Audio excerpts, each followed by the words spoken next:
guest is rapidly becoming one of the country's most talked-about comedians. He won Best Stand-Up at last year's Comedy Awards. Will you please welcome Eddie Izzard?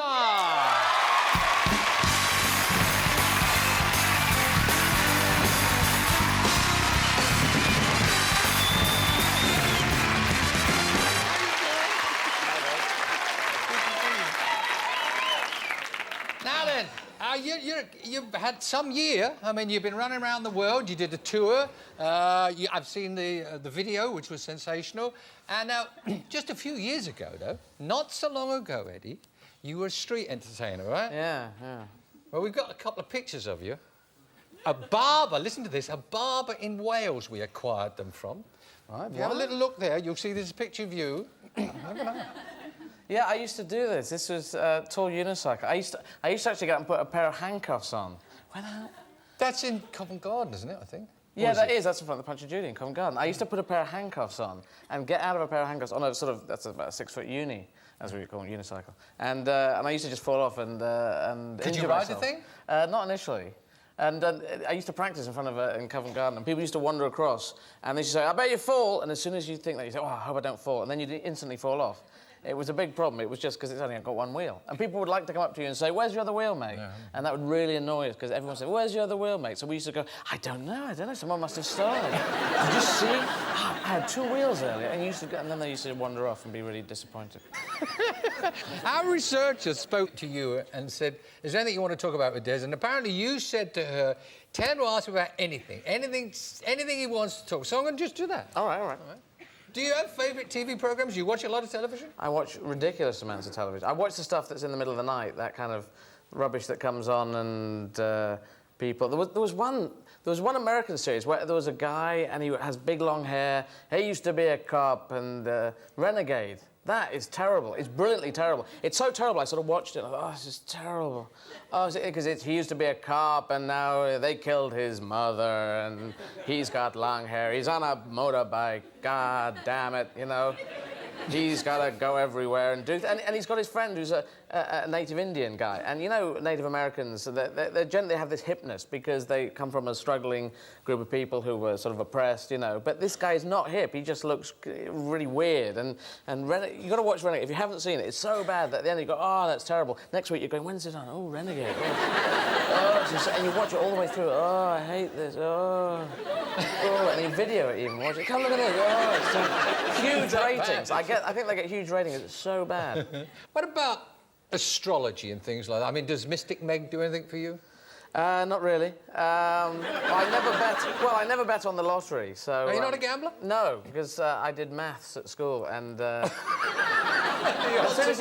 exactly. I mean, the odds of winning the lottery are like the equivalent of you being able to eat the moon in under a minute, you know? And that's quite high odds, you know? You'd really have to get a big spoon and really go at it on the moon, and have breathing equipment, and a lot of people helping, and a big funnel, and something to mash it up, and someone timing, and that would be so hard to do. You said ask about anything. Blind date, I don't really watch that. Have you ever been on a blind date?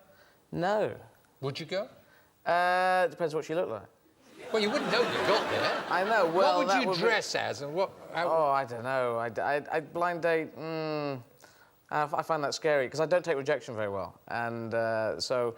If I did go, you know that rejection thing, if you ever have that, going out with someone and you feel like splitting up, and if they start saying, look, I think you got to jump in and say, no, we split up. You know, you want to say it Before first. Before you've been given the elbow. Because the idea of being pied, yes, being given the elbow, we used to call it being pied when I went to school, which is a very good visual on that. And, yeah, you've got to say it first before the other person says it, otherwise you just... Because I was very much a piee as opposed to a pier. You know, people used to... Initially, my early relationships, people used to pie me, and I just used to... Because I was incredibly boring. Your dad? I read somewhere that you and your dad go to football together. Yeah. Crystal Palace. Pardon? Crystal Palace football. Crystal Palace? Yeah. What did your dad say when he saw you sort of knocking around occasionally as you do in a frock and wearing makeup? Does he take that easily? Yeah, he was pretty groovy about it. I mean, I told him after a football match, and... Because we go together, and I just thought, oh, I'll tell him after this football match, you know, and I had to build up to this. It's a big psychological thing, telling your dad, coming out. So I thought, I can't do it in the match, because if we lose, That'd be really... I was working that all the way through. I thought, tell him now, then, you know, he could be really angry, and then we could lose the match, and that would be terrible. So I thought I'd tell him as we're going home. But there are lots of football fans around there, so I thought I better not tell him that in case he goes, "You're what? You're a transvestite?" So I thought maybe that's not so cool. So we ended up in Croydon in a cafe, and then there was no one on that table or that table. So I told him very quickly.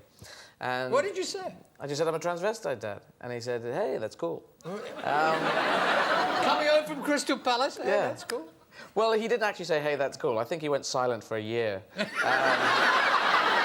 But essentially, no, he was just, I think, you know, because I'm relaxed about it. I say, I wear what I want, you know, women wear what they want. They wear all of men's clothes, so I'm going to wear all of women's clothes as well. And I'm going to compete. And seeing as I'm relaxed about it, he seemed to be relaxed about it. And then he wrote me a letter, and he said, "No, that's cool."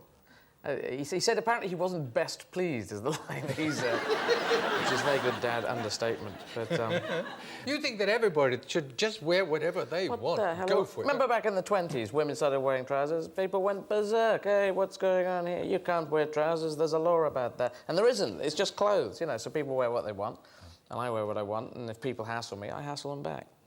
Without getting profound here, you're a very successful man these days. Have you learned anything along the way? Any wisdom? Anything you know, I don't want to get too heavy with you. Never eat too much chutney. Wisdom. You're not trying to get heavy with that. It's quite heavy, isn't it? Any well, wisdom? We can move on to something else. No, well, just be well, actually, I'll tell you something, Des. This is not very funny, so it won't be big laughs. But it's you know, if do something that's positive, even if it scares you. There's this thing of feel the fear, but do it anyway. So, you know, like coming out and being honest and just saying, hey, I'm going to wear what I want, I'm going to be open about my sexuality. And I just thought, let's do it. And told people and just deal with the consequences, and I do. And most people are very relaxed. They go, hey, if you're okay about it, then I'm okay. You know. You're back in the West End. Is it January 28th? You open at the January 28th, doing this thing called one-word improv, which what does that mean? It's improvisation, like you might have seen Whose Line Is It Anyway? Yep. Where people do that, and it's got games and kind of scenes, little sketches in that. It's got little, you know, they have a structure to them, and this is freestyle. This is just people give us one word, they give cat, and then we just four of us. Can we play that? Just a bit of fun. I mean, I'm throwing you to the deep end here. You're throwing me in the deep end because the other three aren't here. You go, cat, and I go, cat, oh, cat, cat. Yeah, well, I quite like that, cat. You see, I do this on my own. I actually have to unlearn some of my stand-up, because when I'm on my own, I will just start talking about pig farming or something. Oh, pigs, they're crap at farming. They can't hold, you know. And I'll just go off and have the pig talk. Why are you over here? Well, I'm a pig, you know. And I'll get in a conversation, a pig and a tractor talking to each other. But when there's four of us, I actually have to switch off. I have to talk about pig farming and say, I want to be a pig farmer, and then the others carry on, and it becomes a living scene. You can't tell them where to go. You can't say, I want to take the scene in this direction. Is that frightening or is it exciting, doing that? Because you don't know what you're going to say. It is both. I mean, and when it fails big time. It's got this real danger thing. Sometimes people just say cat, and you don't get much of a scene out of it, and you're just sitting there going, cat. And it can be that. Are the audience dangerous. sympathetic then, or they give it a bird, do they? Hopefully they're sympathetic. But when it works, they know it works because the audience has heard you just struggle around, and then you get an idea going, and it just takes off. I love it. I just love doing it because you just live on your wits. It's even more so than my stand-up. I mean, stand-up, you know, it's... I know roughly, it's like a motorway journey. I know where I'm going, but I go off on side roads. Well, we've been having conversation here tonight. We've not been leading you into comedy bits and pieces. I know you could do about a half an hour on almost any subject I threw at you. Go to the Albury, January 28th, and see the man, Eddie Izzard. Cheers.